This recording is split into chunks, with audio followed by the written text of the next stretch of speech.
यूर्णनेमिचन्दम् असहायपरकमं महावीरं बन्धुदयसत्तजुत्तम् ओगादेशेथवम् ओच्छम्।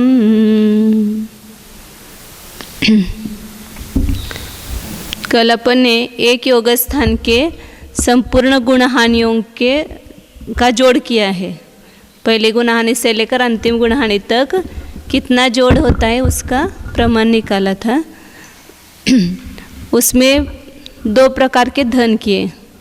पहले गुणहानि में एक ही धन है, आदि धन। फिर दूसरी गुणहानि से लेकर के दो प्रकार के धन किए। पहले गुणहानि का जितना प्रमाण है उतना जो प्रमाण है उसको आदि धन कहेंगे। उसका आधा है केवल, उसको आदि धन कहा। और उसको शेष छोड़कर के जो है, जो एक गुणहानि स्पर्धक शला का, दो गुणहानि स्पर्धक शला का, तीन गुणहानि स्पर्धक शला का, इतना जो प्रमाण बचा हुआ है एक अधिक दो अधिक निकालने के बाद उसका जो जोड़ किया उसको उत्तर धन या संज्ञा दे करके उसको अलग किया। तो यहाँ पर उसका अब सब गुणहानियों का जो धन आया है, आदि धन और उत्तर धन, उन दोनों का क्या करना है, जोड़ करना है, संकलन करना है। उसको अब सूत्र के माध्यम से करते हैं संकलन।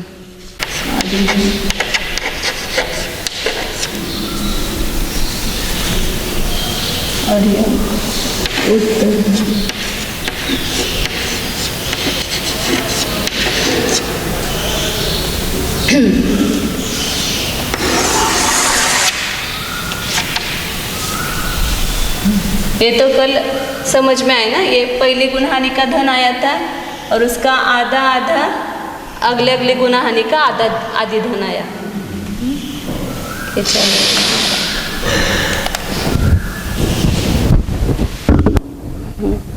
और यहाँ उत्तर धन में पहले गुणहानि में उत्तर धन नहीं है, दूसरे गुणहानि में उत्तर धन है, तीसरे गुणहानि में इसका आधा होकर के यहाँ पर 2 का गुणकार हुआ, फिर उसका आधा करके 3 का गुणा किया, फिर ये गुणकार छोड़ करके जो है उसका आधा करो और फिर उसके आगे गुणकार लिखो। ये गुणकार छोड़ करके आधा करके फिर यहाँ पर 4 से गुणा करना। मतलब कितने से गुणा करना कहा था कि जितने में गुणहानि है उसमें एक कम करके उतने से गुणा करना। तो संपूर्ण गुणहानि का उत्तर धन आया था, ये अंतिम गुणहानि का उत्तर धन आया है। क्योंकि यहाँ पर एक कम करके नाना गुणहानि से गुणा किया, क्योंकि यहाँ पर नाना गुणहानि जितना प्रमाण है वो अंतिम गुणहानि होने से वो इसका प्रमाण हुआ, इसलिए एक कम किया। और यहाँ जो 2 के गुणकार आए वो कितना है, एक कम अन्योन्याभ्यस्त राशि प्रमाण आए, उसका परस्पर गुणा करने पर अन्योन्याभ्यस्त राशि का आधा आया। तो ये अंतिम गुणहानि का उत्तर धन हुआ और ये अंतिम गुणहानि का आदि धन हुआ। अब इन सबको क्या करना है, जोड़ना है। तो उसके लिए सूत्र बताया है, उस सूत्र के माध्यम से अपन जोड़ेंगे। पद प्रमाण गुणकारों का परस्पर गुणा करना। तो उसका ये क्या होगा, गुणकारों का कितनी बार गुणा करना, जितना पद है उतनी बार। तो यहाँ ऐसा लिखा तो चलता है, गुणकार का घात पद है, बराबर। तो गुणकार का कितनी बार परस्पर गुणा करना, जितनी पद संख्या है उतनी बार। और इसका जो प्रमाण आएगा उसमें से एक कम करना, गुणकार का जो प्रमाण आएगा उसमें से एक कम करना। और फिर इसमें आदि धन का आद्यांश और उत्तर धन का आद्यांश। अब इसमें ये पहला बताओ कि पद प्रमाण गुणकार के नहीं रेस पापा हो गए,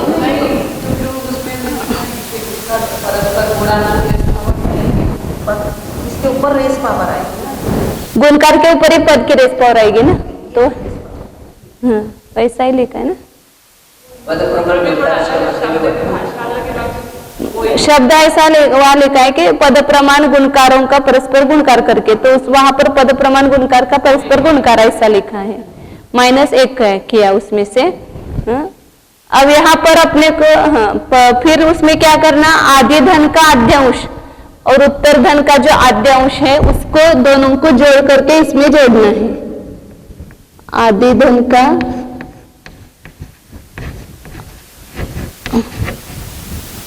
आद्य अंश प्लस उत्तर धन का आद्य अंश, माने आदि का जो प्रमाण है उसके अंश में वो लिखेंगे। यह अंश और भागाहार दो होते हैं ना, तो अंश को जोड़ना है। और इसमें से ये पूरा जो आएगा इसमें से माइनस उत्तर धन का जो च है उसको पद गुणित उत्तर धन का च उसको घटाना, पद गुना उत्तर धन का च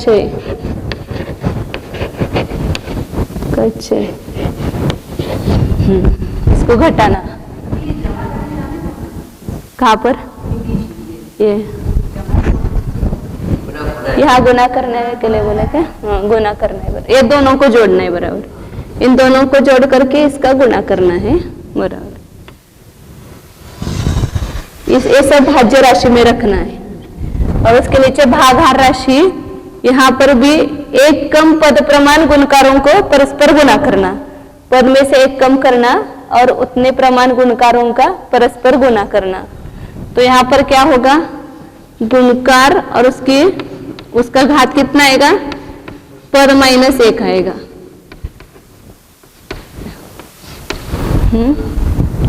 पद एक कम करना पद में से और उसको परस्पर गुना करना, उतने गुणकारों को परस्पर गुना करना और उसको आदि धन का जो आद्य छेद है गुना आदि धन का आद्य छेद उससे गुना करना। तो इतना करने से पूरा सब जोड़ आ जाएगा इस पूरे का। इधर और इधर ये दोनों अलग भी नहीं करना पड़ रहा है, दोनों का मिला करके उत्तर आएगा, लब्ध आएगा। तो इसमें अभी अपने को पहले समझना है कि आदि धन और उत्तर धन, ये आदि धन और उत्तर धन है, इसमें पहली संख्या कौन सी है और अंतिम संख्या कौन सी है? इसमें हाँ आदि धन में नहीं, हाँ आद्य अंश 4 हो गया। और मतलब मेरे को क्या कहना है कि छोटी संख्या कौन सी और बड़ी संख्या कौन सी है, इनका जोड़ करना है ना। तो इसमें छोटी सबसे संख्या कौन सी है? आदि धन में नहीं, वो सब मिला करके ये जो संख्याओं का अपन जोड़ कर रहे हैं ना, तो ये जो पहले गुणाने का धन है वो ज्यादा है और ये अंतिम गुणधन का जो है वो कम है। हाँ? ऐसा अपने को उल्टा क्या लगता है? अंतिम गुणाने तो ज्यादा और पहले गुणाने का कम, ऐसा लगता है। तो नहीं, ये सब जो जोड़ करेंगे उसकी अपेक्षा से अपन जोड़ करेंगे ना, तो आदि धन का आधा आधा होता गया है ना वहां पर। हाँ कम कम होता जाता है ना आदि धन का। अपने को एक वर्गों की अपेक्षा से देखते हैं तो पहले स्पर्धक से अंतिम स्पर्धक वो गुना है, उतने गुणित है। लेकिन सब जोड़ करते हैं ना तो अंतिम का कम आता है, अंतिम गुणाने का। संपूर्ण अवयव प्रतिच्छेदों का उसके वर्गों के साथ में गुना करके करते हैं ना, तो अंतिम स्पर्धक का अपने को लगता है कि ज्यादा आएगा, लेकिन वो कम आता है, कम आता है। अब इससे ही अपने को सिद्ध होता है ना, यहाँ पर जो अंतिम गुणाने का आदि धन है वो भी कम है, सबसे कम है, और जो उत्तर धन है वो भी कम है।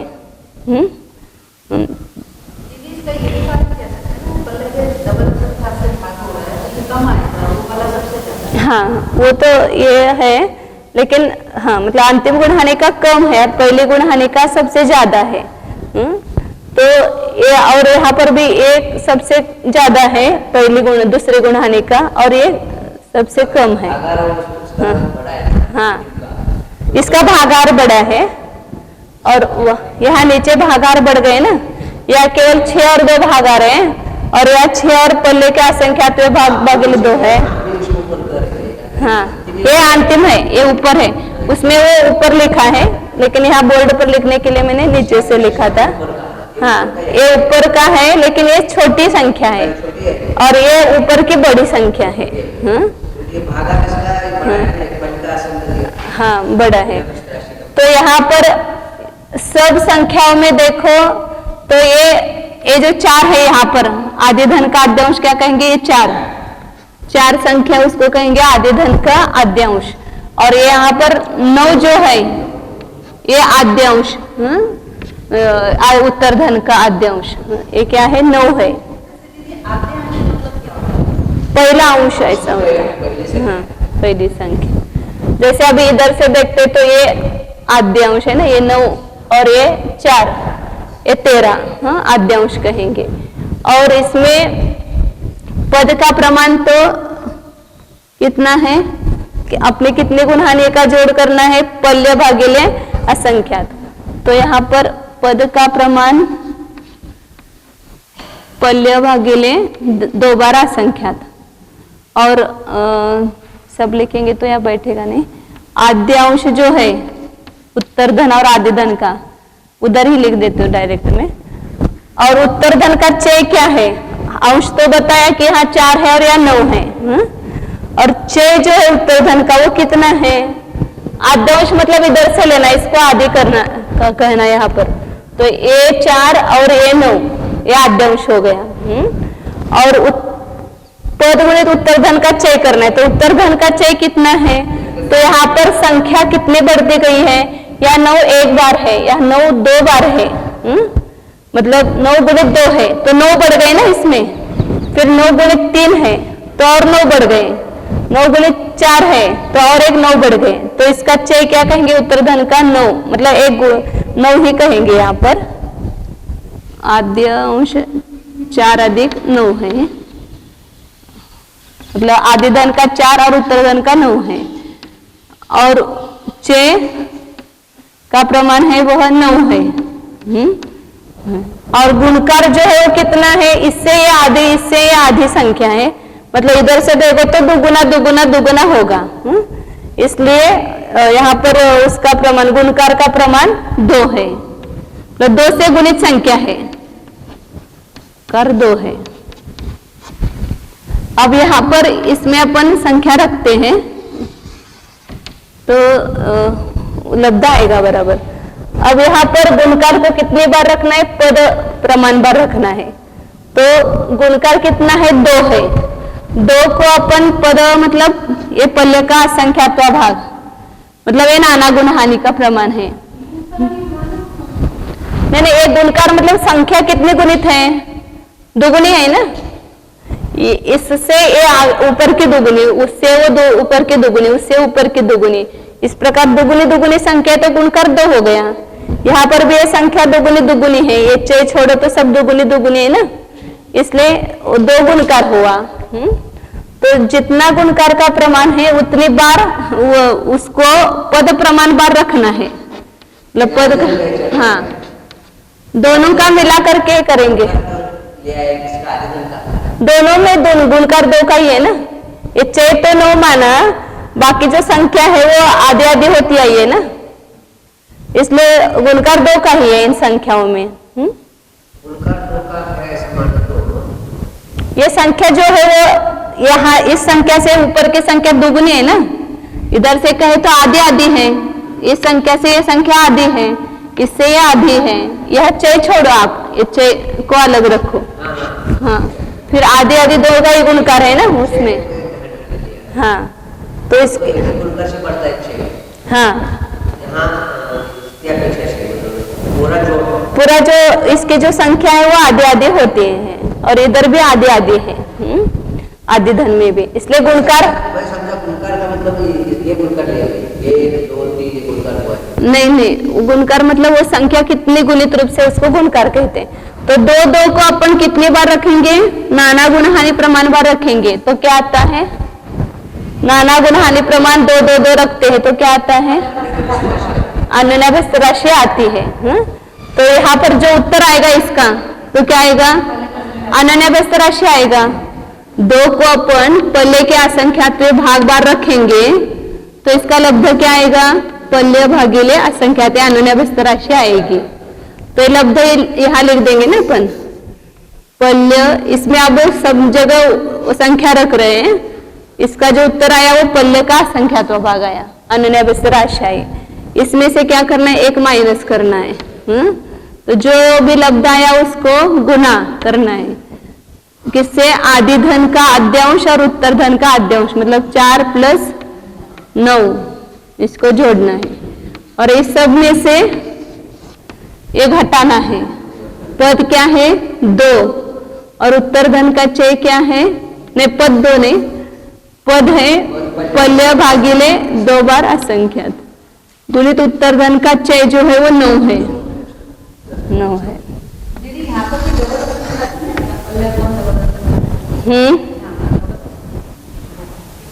कहाँ पर, ये अनुनाभ्यस्त राशि है ना, 2 का पावर राइज करिए हमने, तो यहाँ पर 2 बार असंख्यात है। मैं वही बोल रही हूँ, ये अनुनाभ्यस्त राशि में एक ही बार असंख्यात आता है ना, वो ये 2 की पावर अपन ये रखी और इसका जो लब्ध आया वही इतना आया, ये 2 को इतनी बार रखेंगे तो क्या आएगा, पल्य भागिले असंख्यात आएगा, बड़ा आएगा ना, ये छोटा पल्य का असंख्यात भाग है और ये बड़ा है।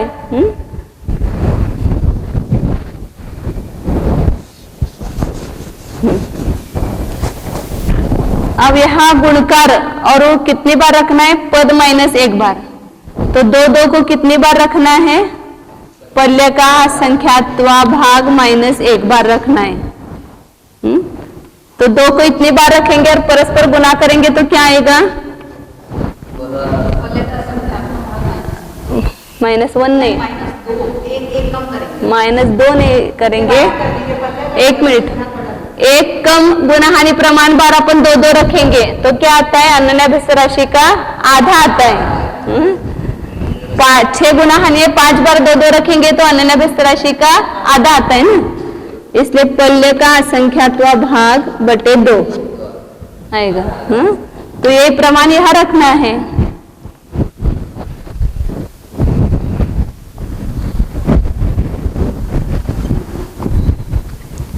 पल्य भागिले असंख्यात भागिले 2 और आदि धन का आद्य छेद, आदि धन ये है, उसका आद्य छेद क्या है, 6 है।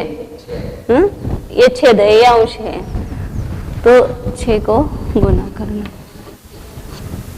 मतलब यह जो सूत्र से अपन कर रहे हैं कितने का जोड़ हुआ, केवल ये 4 4 4 4 4, और यहाँ पर ये 9 1 9 2 2 3 इनका जोड़ हो जाएगा, क्योंकि बाकी सब संख्या सब में समान, और ये जो भागाहार है उसका, बाकी यहाँ पर सभी संख्याओं में वो भी 4 4 9, मतलब एक गुणाहानि स्पर्धक शलाका, गुणाहानि स्पर्धक शलाका, इतनी संख्या कॉमन है, उसको कॉमन निकाल करके एक जगह रखेंगे, और जो बचा हुआ ये 4 4 है ना, और भागिले जो 6 बटे 2, ये 6 बटे 2 2, इसका केवल जोड़ हो जाएगा, और वो जो जोड़ आएगा उसके लिए पीछे रखना है, तो पूरा जोड़ आ जाएगा। और यहाँ पर भी ये वो भी ये समान है, यहाँ इधर से 9 1 9 2 9 3 और ये भागाहार, इतनी संख्याओं का ये जोड़ है। मतलब कभी भी ये लौकिक में भी उपयोग में आ सकता है कि जहां पर ऐसी संख्या हो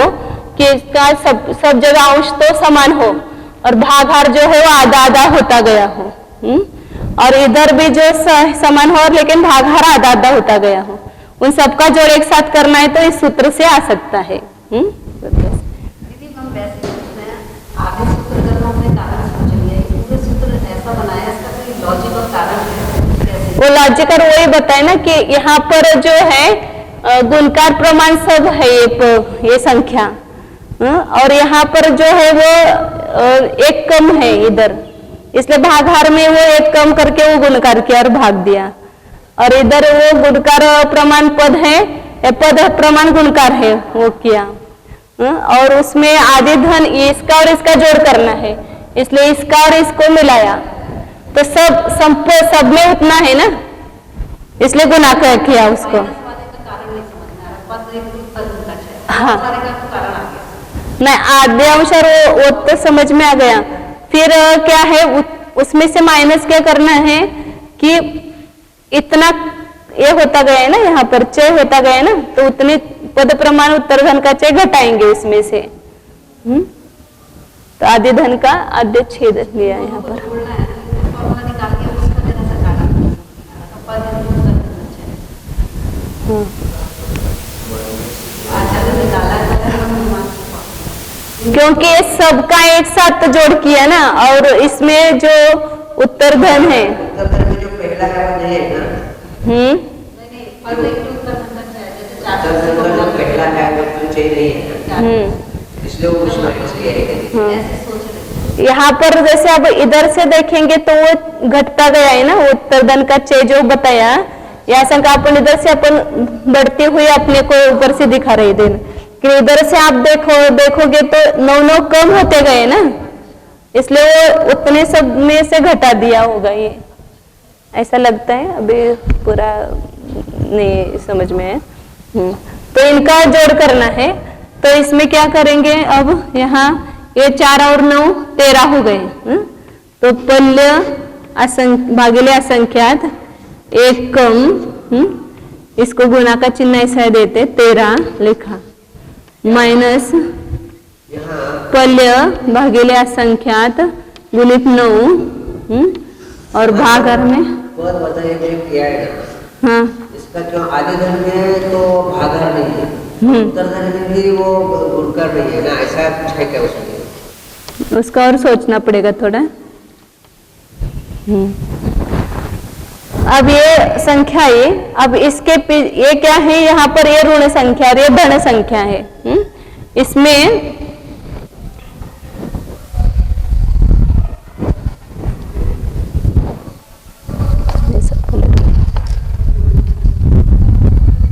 इधर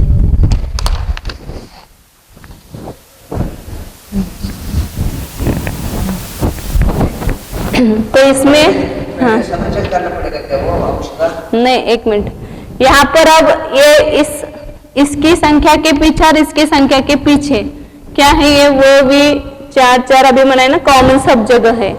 तो या धन राशि के पीछे भी वो संख्या, ऋण राशि के पीछे भी वो संख्या है, तो इसके पीछे लिखेंगे इसको, जगह कम पड़ती है। अब इसके आगे के स्टेप यहाँ ऊपर लिखती हूँ।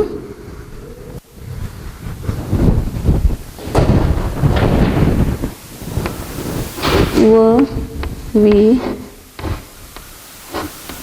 4 स्पर्धक शलाका हाँ, और ये राशि है धन राशि, पल्य भागिले असंख्यात एक घाटी गुणित 13, और इसकी में भागाकार में आएगी पल्य का असंख्यात्वा भाग बटे 2 गुणित 6, ये धन राशि हो गया। और ऋण राशि क्या होगी, ये पल्य 2 संख्यात गुणित 9, नहीं इसके वो लिखना रहेगा ना, इसमें भी वो पीछे लिखना है, वो भी वर्गना शलाका 2 बार, स्पर्धक शलाका ये हाँ, ये सब जगह कॉमन है।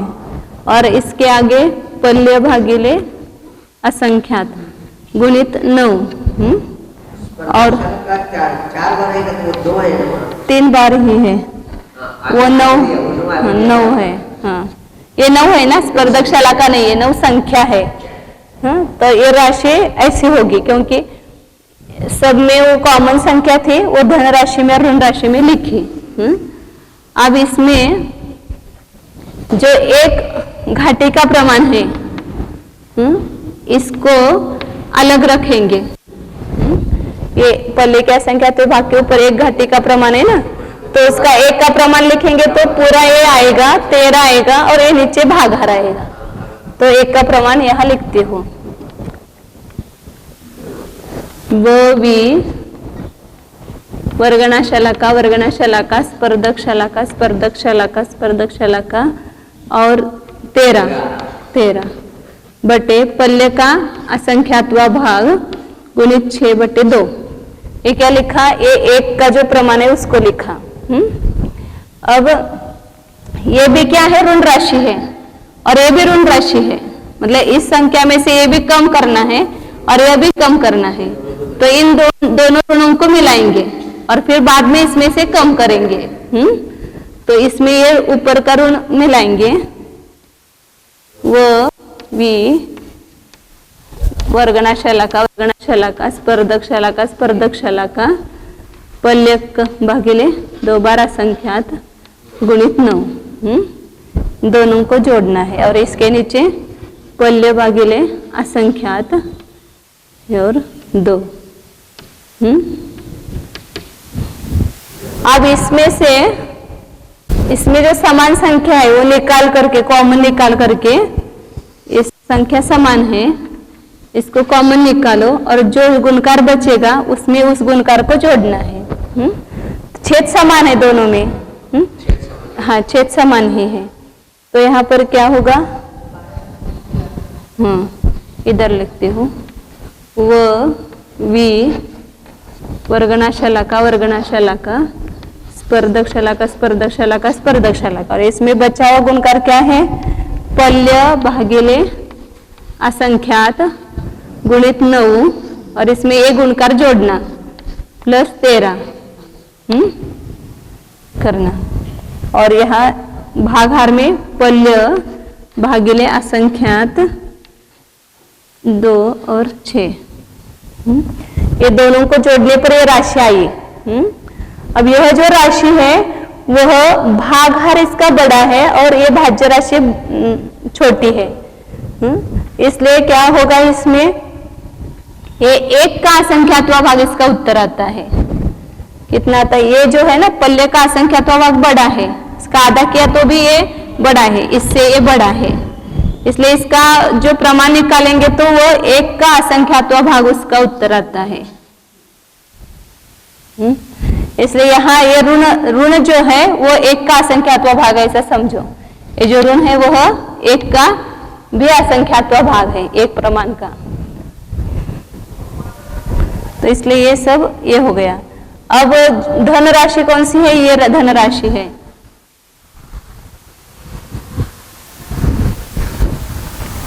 ये एक अपने प्रमाण अलग निकाल लिया था।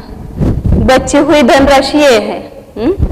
इसका जो एक घाटे का रूप था उसका रूप अलग निकाला और वो ऋण राशि में जोड़ा और दोनों को जोड़ने पर जो प्रमाण आया वो केवल 1 का असंख्यात्वा भाग आता है। तो यहाँ पर मतलब ये छोड़ करके करना पड़ेगा। ये जो गुणकार है, गुण्य राशि है, वो छोड़ करके यहाँ जो गुणकार राशि आएगी वो 1 का असंख्यात्वा भाग आएगा, क्योंकि ये तो बड़ी संख्या है। वो मतलब असंख्यात लोक है, ये है। इसके जो आगे की संख्या है जो गुणकार है और भागाहार है, इनका अपन करेंगे क्योंकि सब में समान संख्या निकालेंगे और जो रहेगा वो घाटी करेंगे ना। धन राशि में से घाटी क्या करेंगे, दोनों में से समान निकाल करके जो बचता है उसको अपन उसमें से माइनस करते हैं। तो इसका जो प्रमाण है, ये संख्या छोटी और ये बड़ी है संख्या, इसलिए इसका दोनों का भाग देते तो 1 का असंख्यात्वा भाग आता है लब्ध। अब वह जो 1 का असंख्यात्वा भाग है वो इस धन राशि में से घटाना है और इसका अपने को करना है। तो इसमें जो 13 है इसमें से एक रूप को अलग रखेंगे। 13 रूप है ना यहाँ पर, उसमें से 1 का प्रमाण अलग निकालेंगे तो वहां क्या रहेंगे, 12 रहेंगे। तो इसका 1 का वो पूरा आ गए ना। हाँ, 13 गुणकार में से 1 गुणकार का प्रमाण पूरा, वो भी वर्गणाशलाका वर्गणाशलाका स्पर्धक शलाका स्पर्धक शलाका स्पर्धक शलाका और पल्य का असंख्यात्वा भाग बटे पल्य का असंख्यात्वा भाग 2 और 6। ये 1 का प्रमाण ऐसा आया। फिर यहाँ 13 में से 1 कम हो जाएगा तो 12 रह जाएंगे। तो इसका ये करेंगे, ये धन है इसका, ये ऋण है इसका। इसमें इसका ये करेंगे अपन, भाग दे देंगे तो ये पल्ले का असंख्यात्वा भाग और ये पल्ले का असंख्यात्वा भाग गया और ये बेतिया 6 हो गया, मतलब 3 आ गया यहाँ पर। क्योंकि भागाहार का भागाहार ऊपर जाता है, ऐसा भी नहीं होता। नहीं, ये पूरा पल्ले का संख्या तो अगर पल्ले का संख्या तो भाग गया ना। हाँ, और ये 2 का 6 से भाग दिया तो 3 आ गया यहाँ पर। हाँ? तो जो प्रमाण बचा ये आ गया उसका। हाँ, 1/3 हो गया। 3 हो गया। अब इसमें इसका जो है इसका भी अपवर्तन करो। ये पल्ले का संख्या तो भाग पल्ले का संख्या तो भाग गया और 2 6 और 3 चौक 12 हो गए। तो कितने आ गए यहाँ पर? वो भी 4 4 9 9 9 और 4 नहीं, यहाँ 4 रह गए। 4 ही है, इसमें भागाहार में कुछ नहीं है और यहाँ भागाहार में एक, यहाँ 3 है। तो इसमें धन संख्या है ना, तो इसमें से ये संख्या लिखते हो बराबर। जो 1 का संख्या तो भाग आया था ना वो ऋण, वो माइनस करना है यहाँ। वो तो इसमें 1 3 प्लस हो जाएगा। अब इसमें ये निकालेंगे पूरा, तो ये क्या हो जाएगा यहाँ पर 3 और यहाँ 1 रहेगा। हाँ, इसको और इसको जोड़ना है। इसमें जोड़ने के लिए ये हाँ कॉमन निकालेंगे। नहीं, ये समान संख्या और ये समान संख्या है और यहाँ 1/3 है। ये 1/3 है, तो 1/3 इस 4 में अधिक हो जाएगा। वो भी 4 4 9 9 9। हाँ हाँ, इसमें 4 में 1/3 अधिक होगा। और फिर इसमें वो एक जो असंख्या तो भाग ऋण रखा है ना, ये माइनस करना है, तो इसमें से थोड़ा सा घटाएंगे। इसमें से ये थोड़ा कम करेंगे। ये कुछ ही असंख्या तो भाग है इसलिए इसमें से कुछ कम किया। अब इसको वापस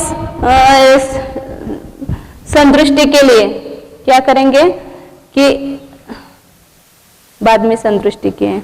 अब यहाँ पर ये 4 गुना 9 क्या होता है? 1 गुना हानि होती है। 4 को 9 से मतलब वर्गना शलाका को स्पर्धक शलाका से गुना करते तो गुना हानि का प्रमाण होता है। और इसमें जो 4 है ना, ये 4, इसको 2 विभाग करेंगे, 2 गुना 2 करेंगे उसको 4 को। तो वो भी 4। अब यहाँ पर इस 4 और 9 का क्या किया? 1 गुना हानि की। 8 गुना 8 किया, इसको दोनों को मिला करके 8, 1 गुना हानि हो गई।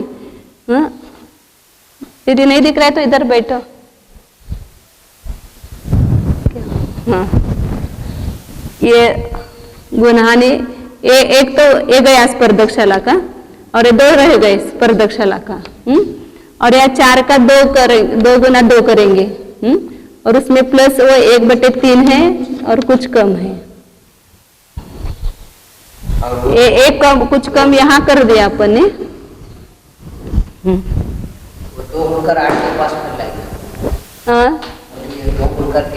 हाँ, अब यहाँ पर ये 8 और ये 2 मतलब 2 गुना हानि हो गई। 2 गुना हानि हो गई ना, तो 2 गुना हानि का प्रमाण क्या लिखते हैं अपन? 16 लिखते हैं। तो अब वो भी 16, ये वर्गना शलाका। फिर क्या रह गया? 9 और ये 2 रह गया। हाँ, और 1/3 अधिक है, उसमें कुछ कम है। तो अब यहाँ पर समदृष्टि के लिए क्या किया है कि 2 से गुना किया। मतलब इसको 1/3 है ना, इसको 2 से गुना किया और इधर 2 से गुना किया। तो ये क्या हो गया? ये 6 हो जाएगा ना, यहाँ पर ये 6 हो जाएगा और ऊपर 2 गुना 2 4 हो। 2 4 हो जाएगा।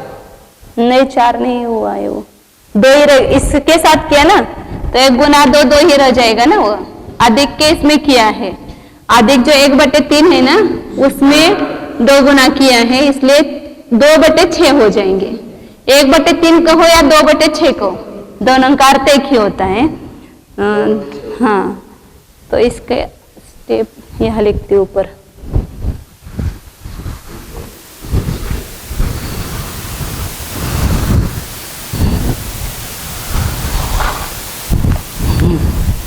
इसके आगे की स्टेप क्या होगी?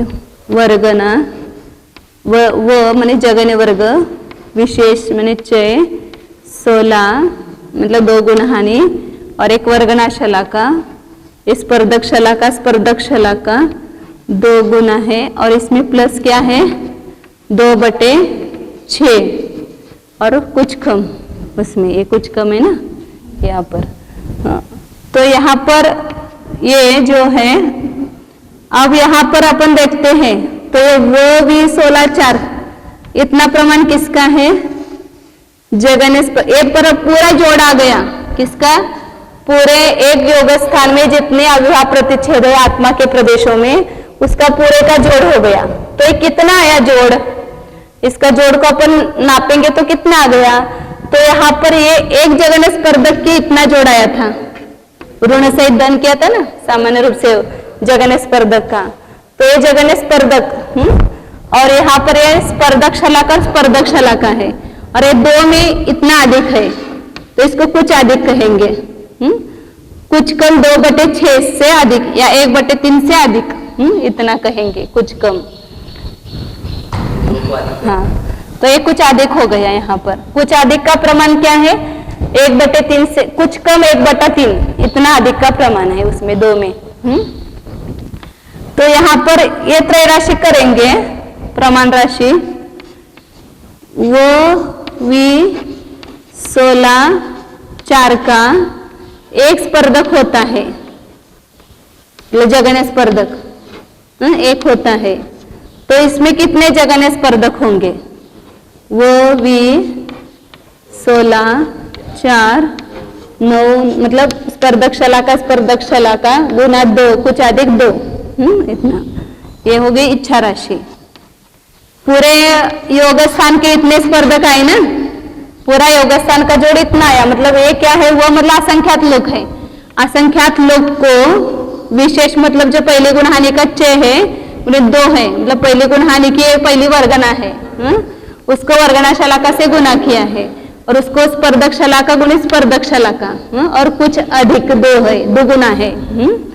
तो ये सब असंख्यात लोग को इतने बार गुना करते हैं तो वहां पूरे योग स्थान का जोड़ आता है। मतलब पूरे जीव के प्रदेशों में हर प्रदेश में असंख्यात लोक प्रमाण है, लेकिन अलग अलग असंख्यात लोक प्रमाण का प्रमाण था, तो सबका जोड़ किया तो इतना आ गया। तो यहाँ पर अब ऐसा त्रय राशि किया तो इतने का एक जगह स्पर्धक होता है।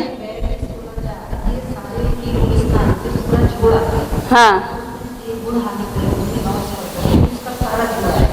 हाँ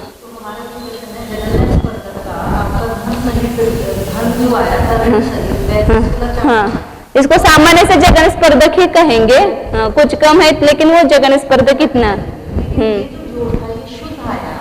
हाँ, इसके नीचे हम ये इक्वेशन कैसे लिख सकते हैं? ये हमारा शुद्ध नहीं, वहां पर इसको एक जगन स्पर्धक कहा ना, ये एक जगन स्पर्धक है, तो इसके प्रमाण से पूरे में अपन करेंगे तो कितने स्पर्धक बन जाएंगे? पूरा जो शक्ति आई है उसमें अपन जगन स्पर्धक के नाम से स्पर्धक बनाएंगे तो कितने स्पर्धक होंगे? लेकिन ये जो ऐसा जो है तो ऋण सहित वाले का है ना, ऋण रहित पूरा शुद्ध है ना, तो इसमें से स्पर्धक कैसे? ऋण सहित रहित का प्रश्न नहीं, यहाँ पर अपने जगन स्पर्धक इतना माना, इतना है माना मतलब है, तो इसमें इतना प्रमाण आया है तो कितने जगन स्पर्धक प्रमाण उत्तरा है? जैसे अपन अंक संदृष्टि से कहो कि यहाँ पर जगन्य स्पर्धक में 8192 शक्ति है एक स्पर्धक में, तो यहाँ पर 8192 गुणित ये है शक्ति, हाँ हाँ 2 अधिक इतनी है, तो कितने स्पर्धक बने? तो इतने स्पर्धक बने ना इसमें। 8192 का एक स्पर्धक है, तो इतने स्पर्धक पूरे योग स्थान में है, तो कितने स्पर्धक बनेंगे? तो अपन 8192 का भाग देंगे तो ये निकल जाएगा, तो इतने जगह स्पर्धक बनेंगे ना उसमें। मतलब यहाँ पर ऐसा लिखती हूँ, आप दूसरा कुछ ऐसा समझो। यहाँ जो हमने 8 संतुष्टि बताई वो हाँ, यह समझो सबका कुल जोड़ जो आया है 8100 इतना आया है, समझो सबका जोड़ इतना आया है। तो फिर यहाँ पर 8192 का एक स्पर्धक है, तो इतनी शक्ति में कितने स्पर्धक होंगे, कितने प्रमाण से करेंगे, इस प्रमाण से करेंगे। तो यहाँ पर 8192 का भाग देंगे तो कितने आएंगे, 100 स्पर्धक बनेंगे उसमें। तो जगन स्पर्धक से नापना, ये सब इसमें तो बहुत सारे स्पर्धक है, नाना गुना हानि के स्पर्धक है। नाना गुणे हानि तो कितने, पल्ले भागिले असंख्यात, इतने सब गुना हानियों का जोड़ है। लेकिन हम सब स्पर्धकों का प्रमाण जगन स्पर्धक के नाप से करेंगे। जैसे क्या ना, पूरी वर्गनाओं का प्रमाण जगन वर्गना के नाप से करेंगे तो कितनी बनेगी वर्गना, तो 1.5 गुना हानि प्रमाण बनेगी, जैसा वो निकाला था। उसी प्रकार सब पूरी शक्ति जो है एक योग स्थान में जगन स्पर्धक जितना एक वहां पर ग्रुप करेंगे, ऐसे कितने जगन स्पर्धक उसमें बनेंगे, तो 100 स्पर्धक यहाँ बनेंगे। ऐसा अपने अंक संदृष्टि से समझा। उसी प्रकार यहाँ अर्थ संदृष्टि से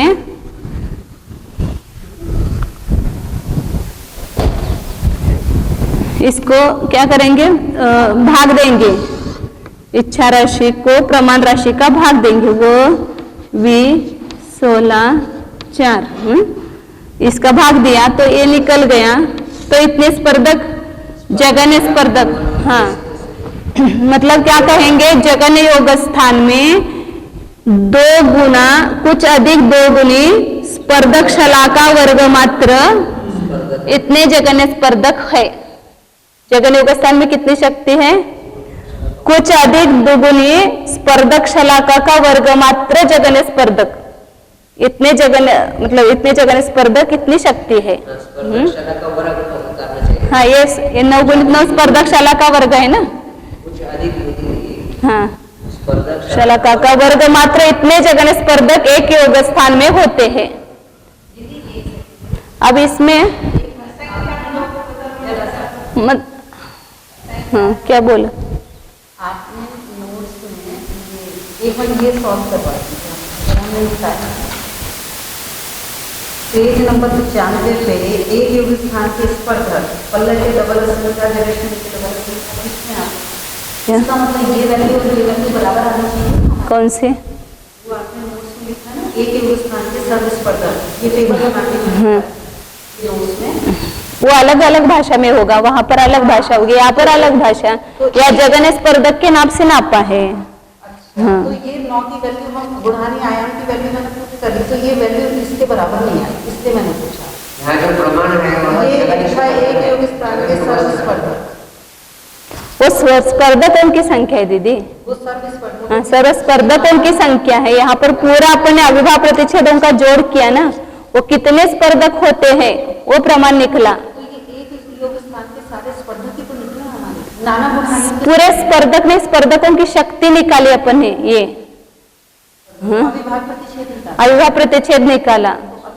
वहां पर एक स्पर्धक, 2 स्पर्धक, 3 स्पर्धक, तो इतने स्पर्धक बनेंगे। नाना गुणानी में जितने स्पर्धक है उसको एक गुणानी स्पर्धक शलाका से गुना किया तो कुल स्पर्धकों की संख्या हुई। लेकिन हम यहाँ पर जो कुल शक्ति निकली है उसको जगन स्पर्धक के नाप से नापेंगे तो कितने स्पर्धक बनेंगे, उसमें इतने स्पर्धक नहीं बनेंगे फिर। ठीक आ गई। हाँ हाँ, लेकिन अभी आप शक्ति के अंश नापोगे तो इसकी वैल्यू पुट करके फिर आपकी शक्ति असंख्यात होगा। हाँ असंख्यात लोग की है ना, वो यहाँ नहीं प्रमाण अलग है ना, यहाँ पर इसके पीछे आएगा ना, ये वो भी आएगा ना इसके पीछे। इतने जगन स्पर्धक कहा ना, स्पर्धकों की संख्या ये हो गई जगन स्पर्धकों की, और ये जगन स्पर्धक से गुना करेंगे ना तो ये शक्ति होगी ना वहां पर। कैंसल कर दिया मतलब क्या कर दिया कि जगन इतने प्रमाण का एक स्पर्धक, तो इतने में कितने स्पर्धक बनेंगे, ऐसे स्पर्धकों की संख्या निकाली। कौन से स्पर्धकों की संख्या निकाली, जगन स्पर्धक से अपन करेंगे नापेंगे तो कितने स्पर्धक होंगे। आप वहां पर कम ज्यादा प्रमाण है उससे करेंगे तो इतने स्पर्धक होंगे, लेकिन जगन स्पर्धक के नाप से सबको करेंगे तो इतने स्पर्धक होंगे। इसकी वैल्यू और इसकी वैल्यू फर्क है, क्योंकि जगन स्पर्धक से ना हाँ यहाँ पर एक समान ये यहाँ पर जो कम ज्यादा प्रमाण है उससे नापेंगे वो स्पर्धक कुल कितने हैं। तो उसमें सबको जगन स्पर्धक प्रमाण करेंगे तो कितने बनेंगे, तो यहाँ पर एक दो साधिक दोगुनी स्पर्धक शलाका वर्ग मात्र इतने जगन्य स्पर्धक ऐसा बोलना वहां पर।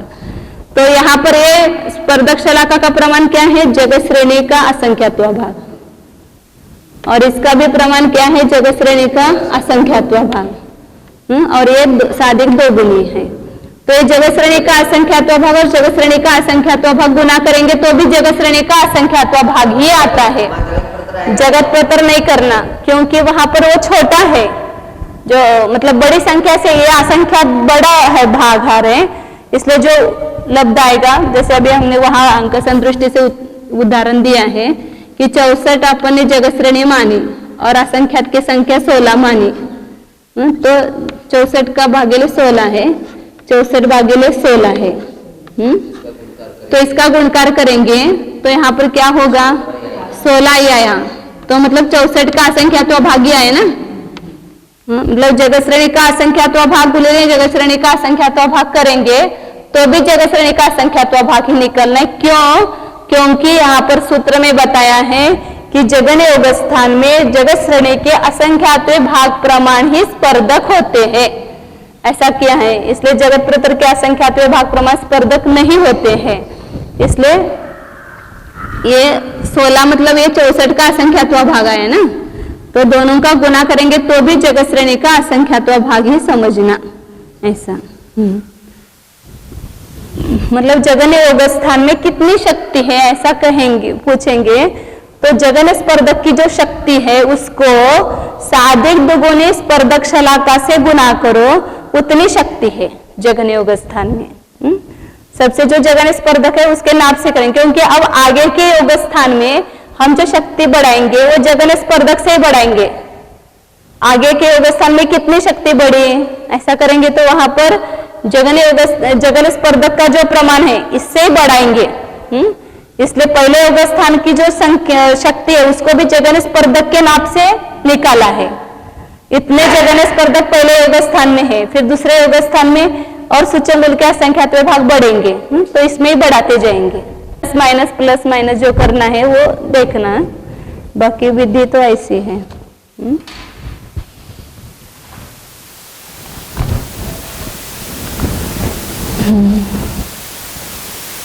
अब यहाँ पर आगे वो गाथा पढ़ते हैं।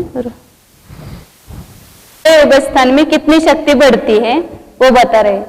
मतलब पहला योग स्थान सूक्ष्म निगोद लब्ध पर्याप्त का, उससे आगे का सूक्ष्म निगोद लब्ध पर्याप्त का योग स्थान उसमें असंख्यात भाग वृद्धि होगी। तीसरा योग स्थान उसमें असंख्यात भाग वृद्धि, लेकिन यहाँ पर समान भाग वृद्धि से बढ़ते हैं स्पर्धक, सब में समान वृद्धि है।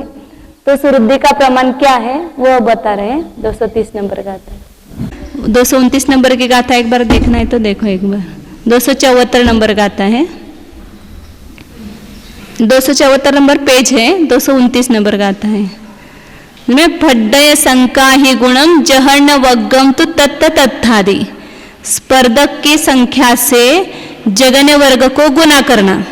वो मतलब जगन्य वर्ग लिखते हैं ना अपन, और जितने भी स्पर्धक संख्या हो उससे गुना करना। तत्थ आदि, उस स्पर्धक की आदि वर्गणा का प्रमाण आता है। तो वो मतलब क्या, अपना असंख्यात लोग है, वो जगन्य वर्ग का ये प्रमाण है। फिर दूसरे स्पर्धक में कितने होंगे, 2 गुने, तीसरे स्पर्धक में उससे 3 गुने, चौथे स्पर्धक में उससे 4 गुने, 5वें स्पर्धक में 5 गुने, ये आदि वर्गणा का प्रमाण होगा। फिर उसमें दूसरी तीसरी वर्गणा का प्रमाण कैसा आएगा, विधि आदि वग्गणानम वग्गा अविभाग अह्यकमा, एक एक अधिक्रम से दूसरे आदि वर्गणाओं के वर्ग जो है वो अधिक्रम है, मतलब एक एक अविभाग प्रतिच्छेद उसमें बढ़ाओ। तो जितने भी वर्गणा होगी उसमें एक कम करके उतना अधिक करो, क्योंकि पहले में अधिक नहीं करना है।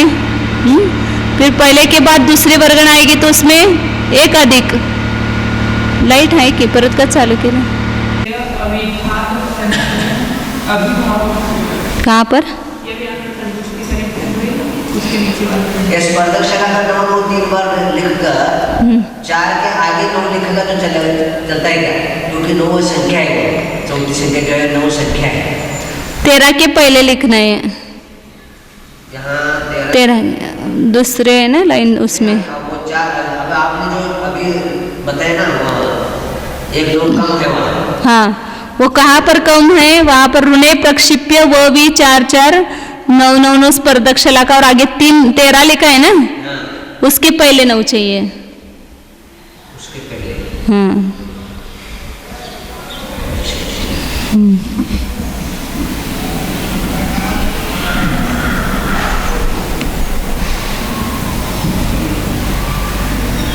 और उसके नीचे वहाँ पर कम है ना, 15 संख्या पर या उसके नीचे जो है तीसरी लाइन वो भी वर्णशलाका वो तो हो गया, इसका अलग है ये, वहाँ पर 9 नहीं चाहिए, वहाँ पर वो भी 4 4 9 9 9 ही चाहिए और उसके आगे 4 और 1 बटे ऊपर चाहिए। हाँ चाहिए।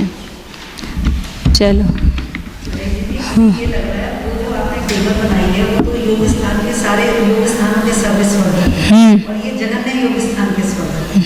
तो हम ये दोनों नहीं नहीं, वो तो वो एक योग स्थान की ही है, वहां पर जो कि वो एक योग स्थान की है, लेकिन कम ज्यादा शक्ति रूप जितने स्पर्धक बनते हैं वो सब पूरे नाना गुणहानि को एक स्पर्धक शलाका से गुना करेंगे तो पूरे स्पर्धक आते हैं, लेकिन वो कम अधिक शक्ति को लिए हुए हैं।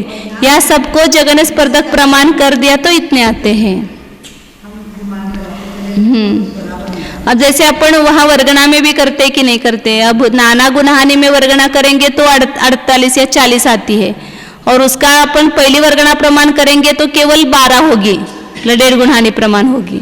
ऐसे वो पूरी शक्ति जो है वो जगत श्रेणी के असंख्यात्व भाग प्रमाण ही स्पर्धक है वो भी, लेकिन ये जगन स्पर्धक प्रमाण करेंगे तो कम होगी यहाँ पर। ये प्रमाण बढ़ गया ना यहाँ। हाँ, यहाँ पर अब 230 नंबर का था आगे। पमाण में तावर पट्टया उड्ढी अंतर छक्कम मुच्चा अवरठाणा दुक्कसम। इतनी वृद्धि होती है, जगन स्पर्धक के नाप से ही यहाँ पर वृद्धि माप रहे हैं। तो अंगुल असंख्य भाग पमानम, सूच्यंगुल का असंख्यात्वा भाग प्रमाण, इतने अवर मतलब जगन स्पर्धक की वृद्धि होती है। मतलब पहले योग स्थान से दूसरे योग स्थान में इतने स्पर्धक बढ़ेंगे, मतलब उसकी भी शक्ति अपन टोटल निकालेंगे तो उसमें कितने बड़े हुए पाए जाएंगे इस स्पर्धकों से। यहाँ अपन ने पहले योग स्थान में जितनी शक्ति उसको जोड़ करके वो जगन स्पर्धक प्रमाण से कितनी हुई, साधिक दुगुनी और स्पर्धक शलाका का वर्ग मात्र, इतने जगन स्पर्धक प्रमाण वो शक्ति हुई। अब दूसरे योग स्थान में कितनी होगी, तो उसमें जगन स्पर्धक ही कितने बढ़ेंगे, सूच्यंगुल के असंख्यात्व भाग प्रमाण, इतने जगन स्पर्धक वहां बढ़ेंगे। तो इसमें भी बहुत कंफ्यूजन होता था, लेकिन वो बाद में बहुत अच्छी तरह से उसका स्पष्टीकरण हुआ है, क्योंकि वो जगन स्पर्धक बढ़ते इसका अर्थ ही समझ में नहीं आता था। जगन स्पर्धक बढ़ते मतलब क्या होता है, तो इसकी शक्ति भी जगन स्पर्धक से नापी है।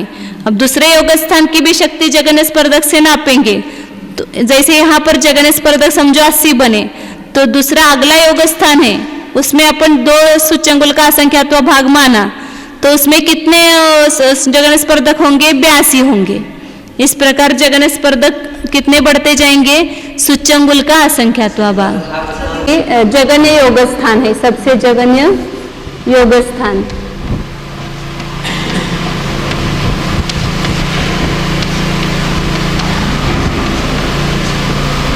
योग स्थान की शक्ति इतनी, तो जगन स्पर्धक इतने हुए, इतने जगन स्पर्धक प्रमाण उसकी शक्ति है। अब दूसरा जो योग स्थान होगा इसके ऊपर का ही, इससे थोड़ा ही अधिक जिसकी शक्ति बढ़ गई है, ऐसा दूसरा योग स्थान लेंगे। दूसरा योग स्थान, तो उसमें कितने स्पर्धक होंगे, तो ये जगन स्पर्धक में कितनी वृद्धि होगी, सूच्यंगुल का असंख्यात्व भाग, इतने वो मतलब ऐसे हो जाएंगे। यहाँ ऐसे संदृष्टि लिखी नहीं है, लेकिन आपको समझने के लिए मैं लिखती हूँ। ये जगन स्पर्धक है और इसमें कितने बढ़ेंगे, केवल सूच्यंगुल के असंख्यात्व भाग बढ़ेंगे स्पर्धक। इस जघन स्पर्धक का प्रमाण ही इतना बढ़ेगा, सूच्यंगुल का असंख्यात्व भाग। और फिर तीसरे में और सूच्यंगुल का असंख्यात्व भाग बढ़ेगा। इसमें ये सूच्यंगुल के असंख्यात्व भाग बढ़े थे और एक सूच्यंगुल का असंख्यात्व भाग बढ़ेगा। क्या बढ़ेगा यहाँ पर वो समझ में नहीं आता था पहले हमें भी। अविभाज्य प्रतिच्छेद हम बढ़ाते थे, किसमें बढ़ाते थे? जो जघन स्पर्धक में जो शक्ति होगी ना उसमें सूच्यंगुल के असंख्यात्व भाग अविभाज्य प्रतिच्छेद बढ़ा देते थे। लेकिन वैसा नहीं करना है, पूर्ण टोटल दूसरा योग स्थान का जोड़ करेंगे और जघन स्पर्धक के माप से करेंगे। जैसे अभी हमने यहाँ जघन स्पर्धक कितने हैं? 80 है ऐसा माना।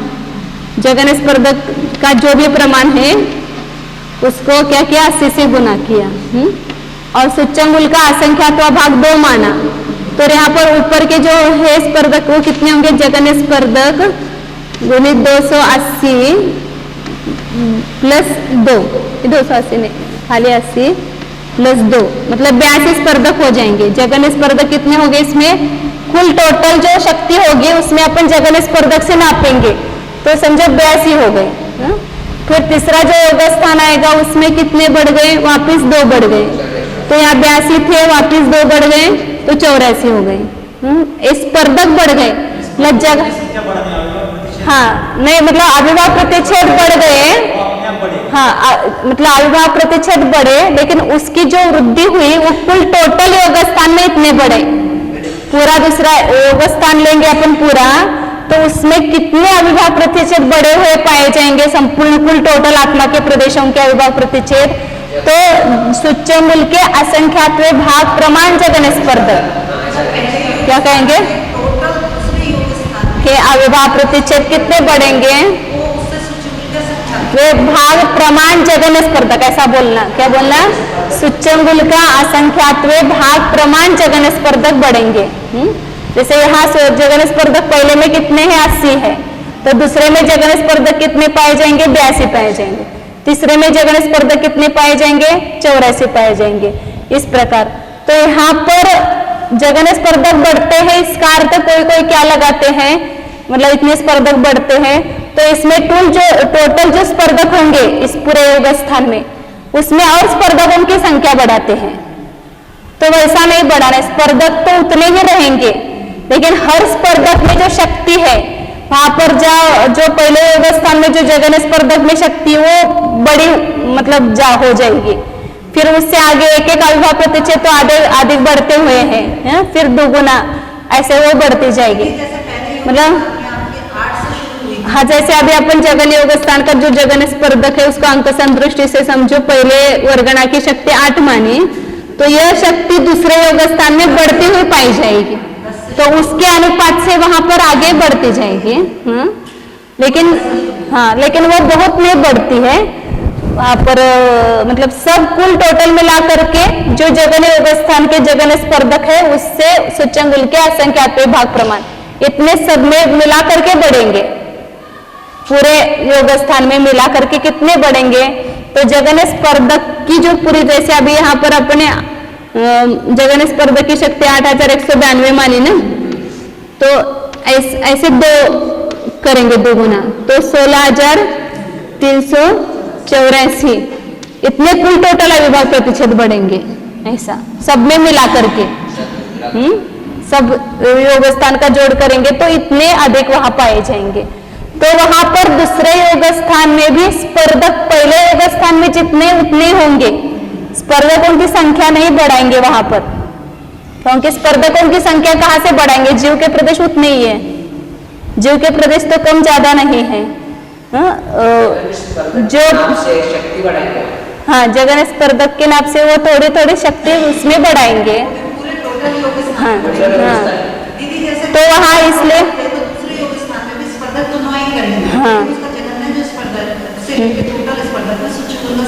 हाँ तो यहाँ पर उन्होंने महाबंधक का जिन्होंने अनुवाद किया होगा उन्होंने ऐसा लिखा है कि उसमें वो प्रदेश वो स्पर्धक बढ़ते जाएंगे, लेकिन 10वीं धौला की पुस्तक जो है उनके सामने नहीं होगी या उन्होंने पढ़ी नहीं होगी या ध्यान में भी नहीं रहता है।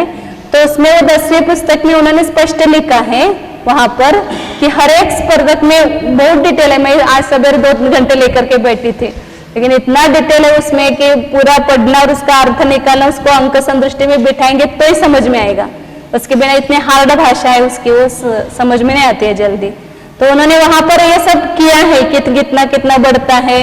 तो उसमें उन्होंने यही लिखा है कि यहाँ पर योग स्थान नहीं बढ़े, स्पर्धक नहीं बढ़ाना है, स्पर्धक तो समान ही रहेंगे सब योग स्थान में, लेकिन वहां पर जो शक्ति है वो बढ़ती जाएगी।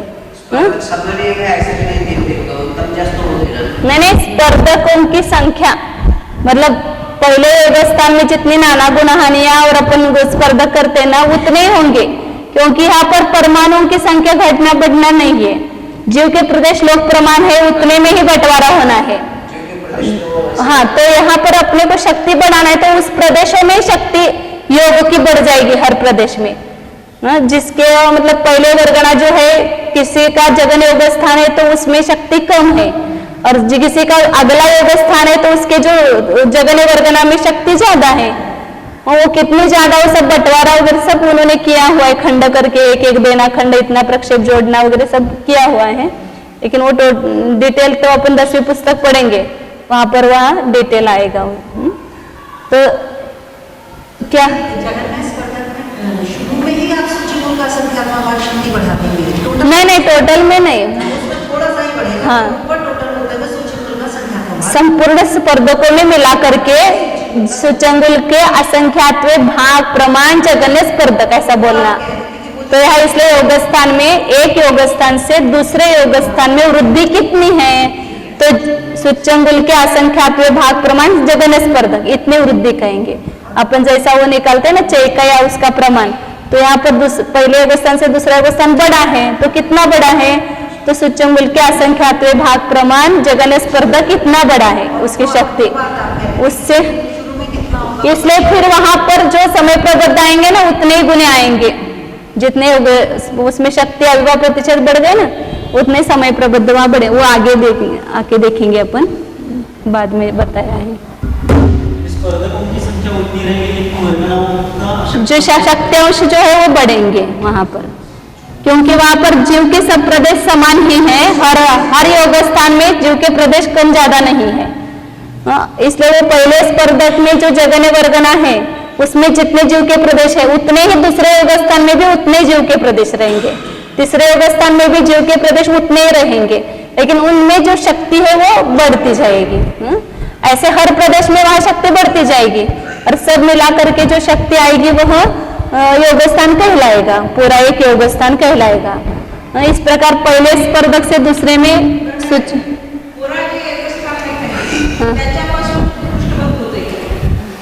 नहीं, अभी आगे जाना दूर है, अभी एक एक का बता रहे हैं, अभी उत्कृष्ट योग स्थान नहीं बताया। तो इस प्रकार सूचंगुल के असंख्यात्वे भाग प्रमाण हर एक में, तीसरे में भी सूचंगुल के असंख्यात्वे भाग प्रमाण बढ़ेंगे। तो यहाँ समझो 80 है, 82 आए थे, फिर यहाँ 84 आएंगे, फिर यहाँ 86 आएंगे, फिर 88 आएंगे, फिर 90 आएंगे। इस प्रकार एक एक योग स्थान में इतने जगन्य स्पर्धक बढ़ते गए हैं। इस प्रकार कहाँ तक जाना है, सूचंगुल के असंख्यात्वे भाग प्रमाण उत्कृष्ट योग स्थान आएगा, बीच में अंतर स्थान भी होंगे, और वो सब मिला करके जो उत्कृष्ट योग स्थान सौधनी पंचेंद्रिय पर्याप्त का जो परिणाम योग स्थान अंतिम आएगा, वहां तक के सदृश वृद्धि है। सूचंगुल के असंख्यात्वे भाग प्रमाण जगन्य स्पर्धक प्रमाण ऐसे है।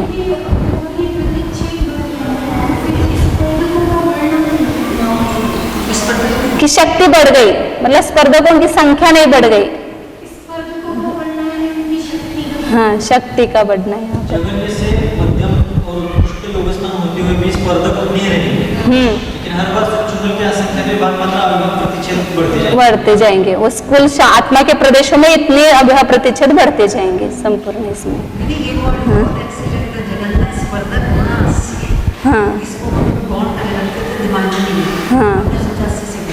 हाँ, तो ये ऐसा कहाँ तक होगा, उत्कृष्ट योग स्थान तक होगा। तो यहाँ अब आगे वो बताया कि अपूर्व स्पर्धक, एक अपूर्व स्पर्धक कहाँ पर होता है उसका प्रमाण बताया है। तो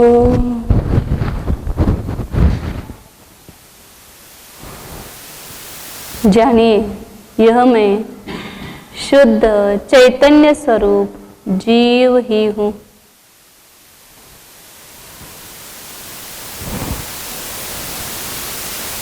यह मैं अकेला ही हूँ। देखिए,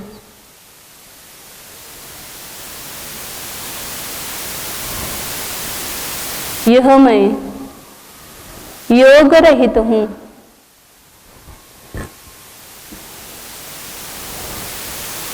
कर्मों को ग्रहण करने की शक्ति वह मेरी नहीं है। यह योग कर्म के उदय के निमित्त से होने वाला विभाव परिणाम है, वह मेरा स्वभाव नहीं है।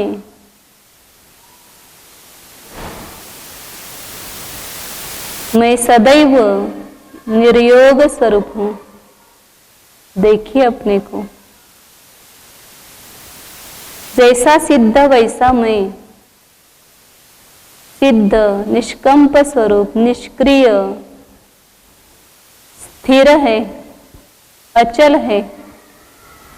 मैं भी स्थिर, अचल, निश्चल हूं। देखिए,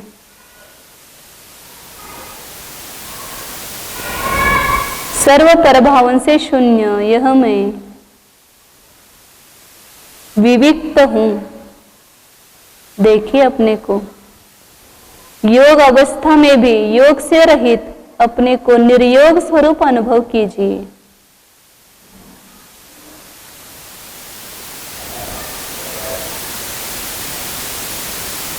मैं शुद्ध चैतन्यमय निर्योग स्वरूप आत्मा हूं। जानिए अपने को।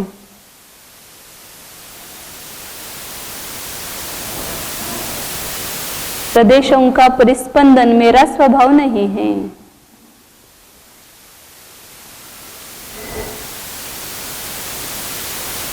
इस परिस्पंदन से ही कर्मों का, नो कर्मों का आगमन हो रहा है। वह कर्म नो कर्मों का आगमन भी मुझ में नहीं है, अपने अपने प्रदेशों में ही है। मेरे प्रदेश तो शुद्ध, विविक्त, शून्य है। अपने चैतन्य आदि अनंत गुणों से भरितावस्थ है। देखिए, मैं योग रहित योगीश हूं।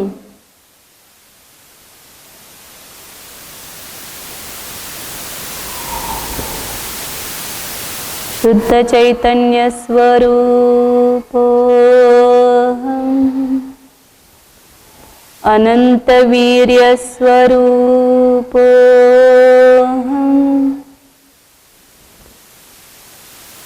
पुनरत्नाकर स्वरूप चैतन्य रत्नाकर स्वरूप निष्क्रिय स्वरूप निर्योग स्वरूप शुद्धोहम एकोहम ध्रुवहम ओम।